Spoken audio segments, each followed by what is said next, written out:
ang araw natin, ma'am, 'no, kumustahin din natin, kung, ano ang lagay ng Abu Dhabi nung, nagsimula yung, sigalot nga diyaan sa Middle East, last February 28, Saturday dito sa Pilipinas, ma'am.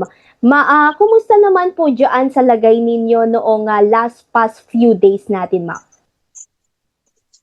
Yes, nung February 28, yan na lang, February 28, after 4 days na yon, talagang naano kami dito, uh, naabala kami dito, tapos naapektaran mga trabaho namin, wala kaming trabaho ngayon, kasi yung mga boss namin wala pang trabaho.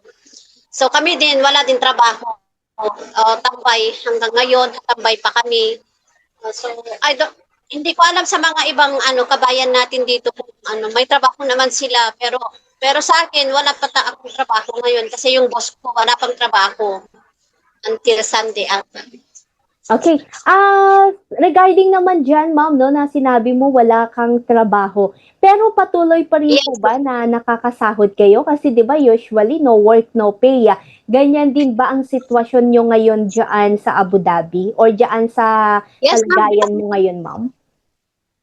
Yes, ang kalagayan ko ngayon, natatakot pa rin ako dito na lalo sa gabi kasi hindi namin alam kasi dito sa kinaroroonan ko ngayon, malapit lang sa Airbase, malapit lang sa tapos okay naman ako ngayon dito. Kaso lang wala akong trabaho. Kasi walang trabaho yung boss ko. Yung sa mga kababayan naman natin diyan, ma'am, yung mga kakilala mo diyan, yung mga nasa ibang lugar din, no? Kumusta naman po sila, ma'am? Meron din po ba kayong mga ka-communicate na kapwa nating OFW, kapwa nating Pilipino sa ibang lugar diyan sa Abu Dhabi or ibang lugar diyan sa Middle East, ma'am? Yeah, meron naman ako mga dito, pero may mga trabaho sila. May mga pasok naman sila kasi open naman yung office nila. At saka open naman ang trabaho nila dito, ma'am. Hindi naman sila masyadong naapektaran sa nangyari dito. Sa kalagayan ninyo diyan, ma'am, no, if ever, no, na nagkakaroon ng mga kaguluhan or nagkakaroon, no, ng mga giyera, meron rin po ba kayong nararanasan na mga alert level or yung signal warning mula sa inyong mga employer o sa pamahalaan diyan sa Abu Dhabi, ma'am? As of naman, wala. Okay naman dito, ma'am. Okay naman dito sa Abu Dhabi. Hindi ko lang alam ang ibang banig dito sa Abu Dhabi kasi lang dito lang amin, sa namin, wala. Okay naman. Ang boss ko lang talagang walang trabaho, yung boss ko hanggang Sunday ata yun. Ay wala din ako trabaho. Ang ibang Pinay dito, meron din trabaho dito, mga ibang Pinay. Yung boss niyo po, Kabayan ma'am, dito. saan po siya nagtatrabaho? Diyan lang din po ba sa Abu Dhabi or sa ibang Sa airport. lugar airport. sa Middle East? Abu Dhabi Airport po, ma'am. So, kumusta naman pala, no, ang Abu Dhabi Airport natin ngayon diyan, ma'am? Oo. Ma'am, Hindi ko kumusta alam pala po, kung yung no, ang best Abu Dhabi practice Airport na natin diyan kasi may mga ibang airport dito sa Middle East na pansamantalang nakasara, dahil nga sa sigalot. So, kumusta naman po yung lagay ng airport natin diyan? Wala akong masabi sa airport dito, ma'am. Kasi yung boss ko lang ang nagsasabi sa akin kung anong nangyayari sa airport. Ganon. Kasi hindi ako lumalabas dito, natatakot ako na lumabas. Pero diyan ba, ma'am, may mga, syempre may mga naman tayo, no, na yung iba kasi sa atin ay nag-share sila ng mga experience nila na may mga nakikita sila na mga missiles sa kanilang sa mga kalangitan, Diyan ba sa inyo ma'am, may mga nakikita rin ba kayo na mga missiles, may mga nakikita rin or may mga naririnig din ba kayo na mga putukan diyan sa inyong area? Ano lang ma'am, yung pag may mag-ano dito, maririnig lang namin sa gabi kaya hindi kami natutulog sa gabi dito sa area namin, dito sa Taurus Club area. Hindi kami ganong natutulog dito na mga Pinay dito kasi malapit nga doon sa binobomba nila. Pero kagabi, tahimik lang kagabi, nung ano lang, pas din na 20, ay, nagsimula ng bomba, doon lang. Pero ngayon, okay naman ngayon ang sitwasyon dito. Anong past few days nyo, ma'am, no? Yung medyo mainit-init pa talaga yung yung gera dyan, yung labanan po dyan, or yung sigalot dyan sa Middle East.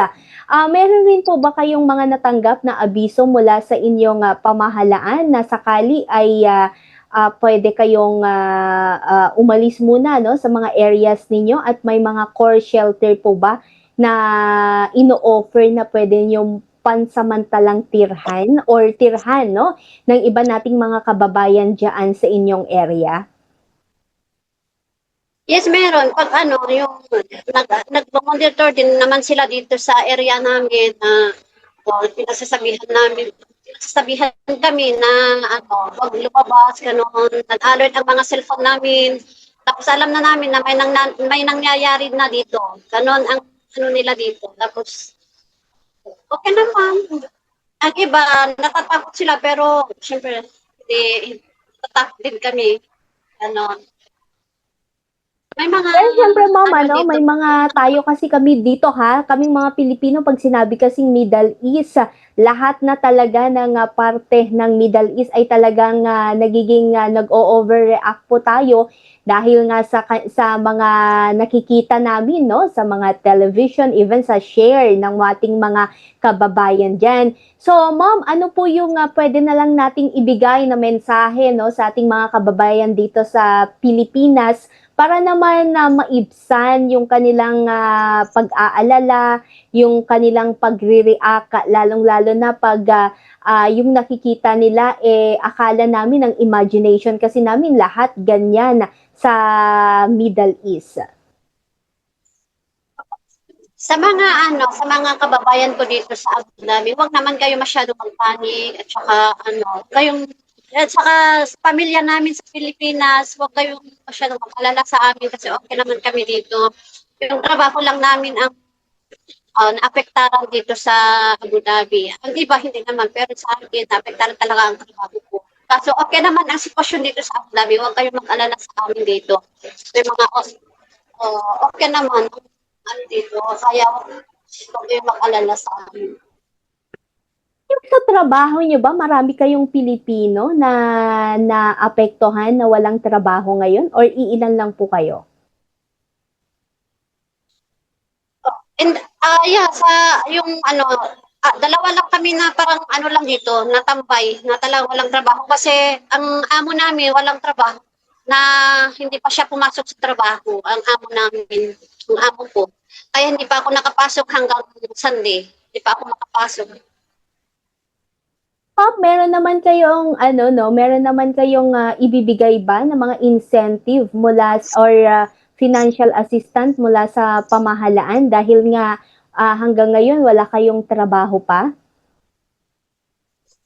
As of now, wala pa akong natanggap na wala pa akong natanggap na financial assistance dito. Wala pa.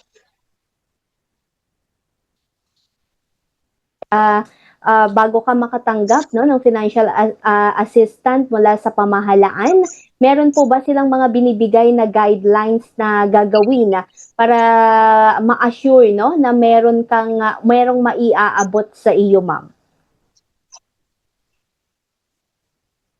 Meron nata kasi hindi pa ako nakapag ano sa mga hindi pa ako makapunta sa embassy kasi hindi ko alam kung anong mga uh, way na gagawin para mabigyan ka din kami ng ganyan na ganyan.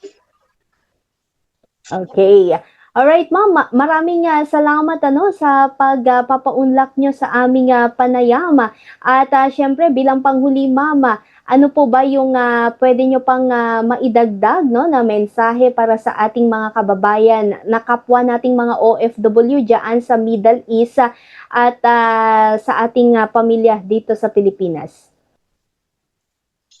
Oo, tayong mga kababayan natin dito sa Abu Dhabi, huwag naman tayo masyadong magpanik. Manalangin lang tayo sa ano kasi hindi naman natin alam ang susunod na mangyayari dito. Tapos, ang mga pamilya namin sa Pilipinas, huwag na naman kayo masyadong mag-alala sa amin dito. Magdasal lang, dasal lang. Tayo mag-alala. Dasal lang tayo. Alright.